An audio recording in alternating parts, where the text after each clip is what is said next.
Hi guys! Welcome back to my YouTube channel and welcome back for another vlog. Today, nandito na naman tayo sa aming kitchen.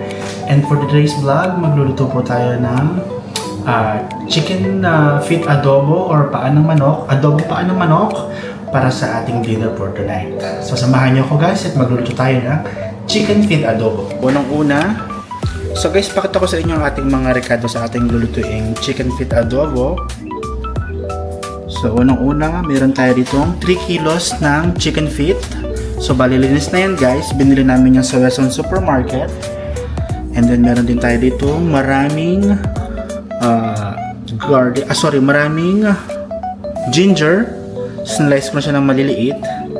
Maglalagay rin tayo ng dried chilies. So, binili namin to dito sa may Ajman. And meron din tayong red pepper. Of course, dato puti vinegar, silver swan soy sauce, and of course maglalagay rin tayo ng pamintang durog na itim. So usually guys, yung adobo meron siyang garlic and then onion, but itong lutuin natin chicken feet wala siyang garlic and onion. So ang meron lang siya is yung ginger. So let's start the cooking guys. So guys, mag-start na tayo magluto ng chicken feet adobo.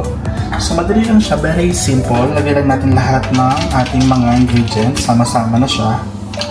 So maglagay na tayo ng ginger. Lagyan na rin natin ang chicken feet.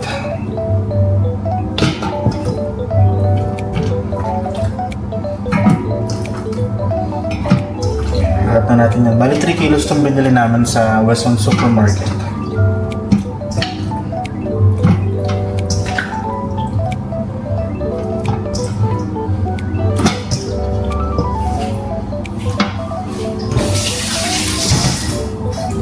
So, lagay na natin the rest ng ginger.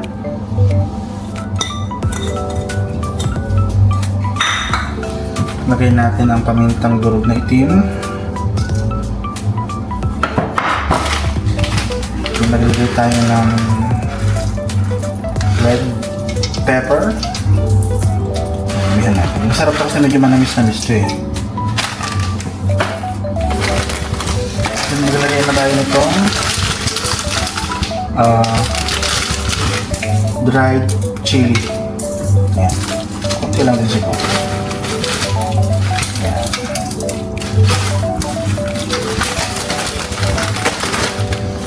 Then maglalagay tayo ng 1 tablespoon salt.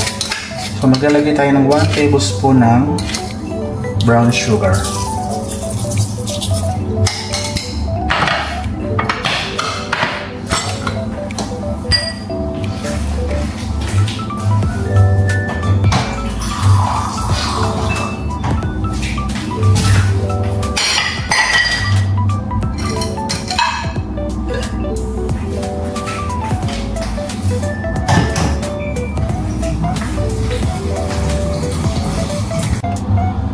So guys, maglalagay tayo ng 1 cup ng water kasi lalabugin natin siya.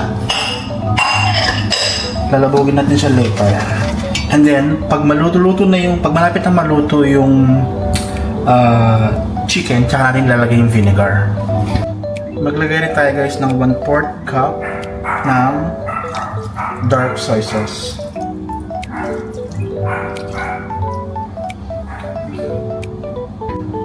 Guys, maglagay rin tayo ng 3 pieces ng red Thai chilies kasi gusto ko talaga ng sobrang anghang na adobo. So ayan, sasalang na natin siya guys. So guys, maglalagay rin tayo ng 1 cube ng chicken cube para mas malasa. Ayan.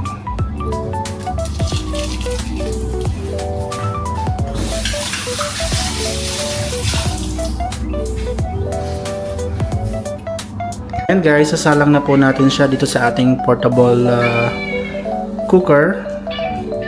And wait lang tayo ng 1 hour. Pag nalabog na siya, din lalagyan natin yung vinegar.